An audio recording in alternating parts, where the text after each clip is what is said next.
Students, आज आप लोग को रीजनिंग का एक चैप्टर पढ़ाने वाले हैं, डाइस, जो काफ़ी इंपॉर्टेंट चैप्टर होता है। और इसका पार्ट 1 आपको मैं इंट्रोडक्शन वीडियो के रूप में ये देना चाह रहा हूँ। पार्ट 1 जैसे इसका इंट्रोडक्शन वीडियो मीन्स कहने का अर्थ यह हुआ कि जैसे डाइस है, तो डाइस जो है मेनली दो प्रकार के होता है। एक होता है जनरल डाइस। जनरल डाइस एक को आप बोल सकते हैं जनरल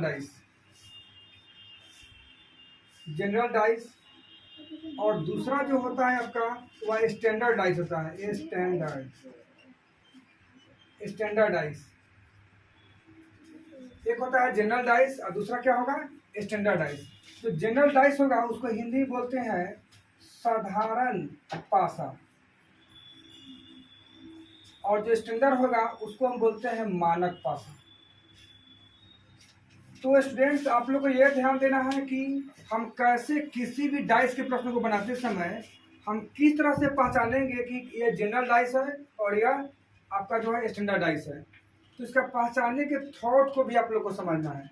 मान लेते हैं कि जब जनरल डाइस होगा तो उसका किसी भी जो डाइस में मेनली यह होता है कि 6, जैसे लूडो गोटी आप लोग खेले होइएगा बचपन काल में, तो उसमें जो है 3 एक साइड से दिखता रहता है और 3 उसके पीछे रहता है जो हम लोग देख नहीं पाते हैं।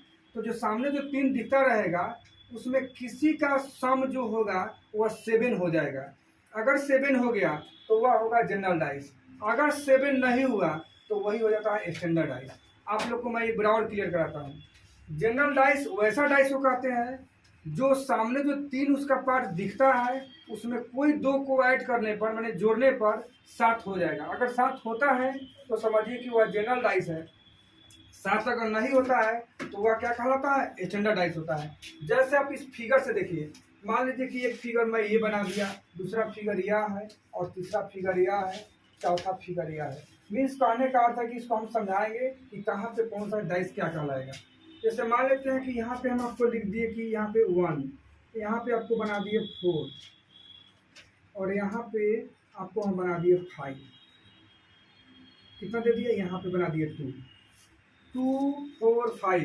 यहाँ पे हम बना दिए 2, यहाँ पे बना दिए 3, यहाँ पे बना दिए 5, यहाँ पे आप बना लीजिए 6। कितना, 6। तो सबसे पहला चीज आपको मैं डाइस के पार्ट को बताने जा रहे हैं कि जनरल डाइस कैसे जानेंगे और स्टैंडर्ड डाइस कैसे जानेंगे। तो जनरल डाइस को समझिए। जनरल डाइस में होता है कि किसी 2 को ऐड करने पर उसको 7 होना ही होना है। क्या होना है, 7 होना है। तो देखिए यहाँ पे 2 है, हम आपको जनरल डाइस समझाने जा रहे हैं। कौन डाइस समझाने जा रहे हैं, जनरल डाइस। और लिख देंगे 2, यहाँ पे 2 है और प्लस 4 है, तो क्या यह 7 आया, नहीं आया तो ये जनरल डाइस नहीं होगा। और फिर भी आगे बढ़ के देखेंगे, 4 है और यहाँ 5 है, जोड़ने पर 7 आया, नहीं आया, 9 आ गया, तो ये जनरल डाइस नहीं है। अब नीचे आइए, 2 इसको जोड़ रहे हैं, 2 प्लस यहाँ पे 5 है, 5 है, यहाँ 2 + 5, तो 2 + 5 चूंकि 1 2 3 4 5, इसको ऐड करने पर कितना आया, 7 आया, तो हाँ ये जनरल डाइस हो गया। तो जनरल डाइस इसमें से किसी एक को ऐड करने पर जनरल डाइस होना चाहिए, नहीं कि सबको ऐड करने पर सभी 7 आएगा, ऐसा नहीं है। इसमें किसी एक को जोड़ने पर अगर 7 आ गया तो यही कहलाता है जनरल डाइस। इसी को हम बोलते हैं जनरल डाइस, यानी ये साधारण पासा। जब किसी का सम 7 हो तो ये क्या कहलाएगा, मेरा जनरल डाइस कहलाएगा। लेकिन वही जब ये समझाना मैं चाह रहा हूँ कि इस डाइस, इसको देखिए 2 को, फिगर 2, फिगर जो है ना 2 समझा रहे हैं, 2 रोमन लिपि से 2 है तो 3 लिख देते हैं ताकि आपको ध्यान एकदम क्लियर रहे। अब इसको ऐड कीजिए, 2 + 3, 2 + 3, चूंकि 1 1 2 1 1 2 + 3, क्या इसका सम 7 है, नहीं है। अब इसको जोड़िए, 3 + 6, इसका सम 7 है, नहीं है। 6 + 2, इसका भी जोड़ आपका 7 नहीं है। 6 × 3 9 हो जाएगा, यहाँ 6 × 2 8 हो जाएगा, यानी कि 7 नहीं पूरा। जब इस तरह से आ जाता है तो इसी को हम बोलते हैं कि ये कौन डाइस है, स्टैंडर्ड डाइस है। इसी को हम बोलते हैं standard dice, STNDARD, standard dice. इसको हम बोलते हैं स्टैंडर्ड डाइस। स्टैंडर्ड डाइस जो होगा उसका सम जो है 7 कभी नहीं आएगा। हम यहाँ नोट में लिख देते हैं ताकि आप लोग को याद रहेगा। नोट कहने का अर्थ यह हुआ कि आपको ये पकड़ में तुरंत आना चाहिए कि ये जनरल डाइस है कि स्टैंडर्ड डाइस है। तो याद रखिएगा, अगल बगल का योग, अगल बगल का योग 7 कभी नहीं होगा, कभी नहीं होगा। इसी को हम बोलते हैं जनरल डाइस, स्टैंडर्ड डाइस। अगल बगल का योग 7 कभी नहीं हो सकता है, उसको हम कौन सा डाइस बोलेंगे? स्टैंडर्ड डाइस बोलेंगे। याद रखना है आपको, स्टैंडर्ड डाइस बोलेंगे। एक और नोट देखिए, लेकिन आमने सामने का योग, आमने सामने का योग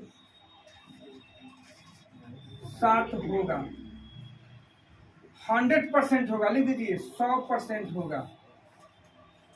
ये आपको ध्यान रखना है, हम इसको बताएंगे, अभी आपको समझ में नहीं आया होगा। अगल बगल का योग 7 नहीं होगा, जैसे अगल बगल को जोड़िएगा तो 7 कभी नहीं होगा, लेकिन आमने सामने का योग 7 होगा। ये 100% है कि होगा ही होगा। जैसे इसको जोड़ने पर तो नहीं होगा, लेकिन इसके पीछे जो 3 को जो नहीं दिख रहा है वही इसके सामने का आंसर हो जाता है। जैसे इसको समझ लीजिए, हम इसको यहाँ पे समझाते हैं, इसी के लाइन को हम यहाँ नीचे ला देते हैं। जैसे मान लेते हैं कि अगर यहाँ 2 है तो 2 में कितना जोड़ेंगे कि 7 हो जाएगा? तो 2 में 5 अगर जोड़ेंगे तो 7 हो जाएगा। इसका मतलब है कि 2 के विपरीत कौन है, 2 के अपोजिट कौन है, तो क्या होगा आंसर? 5। या 5 का अपोजिट क्या है? तो 2। याद रखना है, तो 2 है तो इसका आंसर क्या हो जाएगा? 5, क्योंकि दोनों का योग 7 होना चाहिए, तो 7 हो गया। यानी कि 2 का योग स्टैंडर्ड में यही पहचानने का तरीका है। तो उसके पीछे क्या होगा? जस्ट उसके उल्टा। 2 है तो 2 में कितना जोड़ेंगे? 7 होगा। 5 तो 5 आंसर। यहाँ पे 3 है, इसका मतलब यह हुआ कि 3 में 4 अगर जोड़ते हैं तो क्या हो जाएगा? 7 हो जाएगा। यानी इसका 3 का अपोजिट क्या होगा? 7 होगा। अब यहाँ 6 है तो 6 का अपोजिट क्या होगा? आप लोग बताइए। तो 6 का अपोजिट 1 होगा। यही स्टैंडर्ड डाइस को हम बनाते हैं, इस तरह से बना लेते हैं। तो जनरल डाइस और आपको स्टैंडर्ड डाइस दोनों समझा दिए। एक बार और समझिए, जनरल डाइस वैसा डाइस जिसका सम कोई ना कोई ऐड करने पर 7 होना ही चाहिए। जैसे 2 और 5 यहाँ 7 हो गया तो जनरल डाइस कहलाएगा। स्टैंडर्ड डाइस कभी भी जोड़ने पर 7 नहीं होगा। यदि 7 नहीं होता है तो उसको हम बोलते हैं स्टैंडर्ड डाइस। और यहाँ नोट में लिख दिए जो काफी वेरी इंपॉर्टेंट है, अगल बगल का योग 7 कभी नहीं होगा। जैसे इसको अगल बगल का जोड़ेगा तो 7 कभी नहीं होगा, लेकिन आमने सामने का योग 7 ही होगा। 7 ही होगा 100% होगा। याद रखना है। जैसे देखिए 2 है तो 5 7 हो गया, यानी 2 के सामने 5 होगा, 3 के सामने 4 होगा, 6 के सामने 1 होगा, या 1 के सामने 6 होगा, 4 के सामने 3 होगा, 5 के सामने 2 होगा। यही आपका स्टैंडर्ड डाइस होगा। अब ये जो है मोड़ने के लिए देता है, काफी इंपॉर्टेंट है, इसको भी हम समझाएंगे। इसमें हमको एक छोड़कर दूसरा को देखते हैं, तुलना करते हैं कि इसका जो 5 का जो कंस्ट्रक्शन दिया हुआ है वह वैसा घर होना चाहिए जिसमें वो टच नहीं हो। तो ये इसमें टच कर रहा है, इसमें टच कर रहा है, तो ये दोनों होगा ही नहीं, इसमें नहीं करता यह होगा। जस्ट एक के बाद आ जाना है। दूसरा देखिए 3 6 में नहीं होगा, लेकिन 1 और 3 हो जाएगा। 1 और 3 और 2 और 2 के साथ कौन आएगा? 6 आएगा। मीन्स कहने का अर्थ है, यहीं पर समझा देते हैं। कहने का अर्थ है कि 5 के जो सामने होगा वह क्या होगा? 4 होगा। 5 के सामने क्या होगा? 4 होगा, या 4 के सामने 5 होगा। यहाँ 1 और 3 है, 1 है तो क्या होगा? 3 होगा, चाहे 3 है तो 1 होगा, या 2 है तो 6 होगा, या 6 है तो 2 होगा। और इस तरह से कॉम्बिनेशन बनाते हैं। इसमें 7 है या 8 है इससे मतलब नहीं है, वह मतलब हमको सिर्फ जनरल और स्टैंडर्ड डाइस में है। तो इसका अगला पार्ट 2 जो है मैं अगले वीडियो में लेके आऊँगा। तब तक के लिए मैं इतना ही पर रखता हूँ। पार्ट 1 के रूप में यह भी है, जल्द ही आपको पार्ट 2 आपको देखने को मिलेगा, जिसमें सेट प्रैक्टिस करवाएंगे। अगर यह वीडियो आप लोग को बहुत ही अच्छा लगा है तो शेयर या कमेंट करना नहीं भूलें, और अपने दोस्तों के पास भी इसे शेयर करें, लाइक करें, और अगर चैनल पे न्यू है तो सब्सक्राइब करना ना भूलें। Thank you.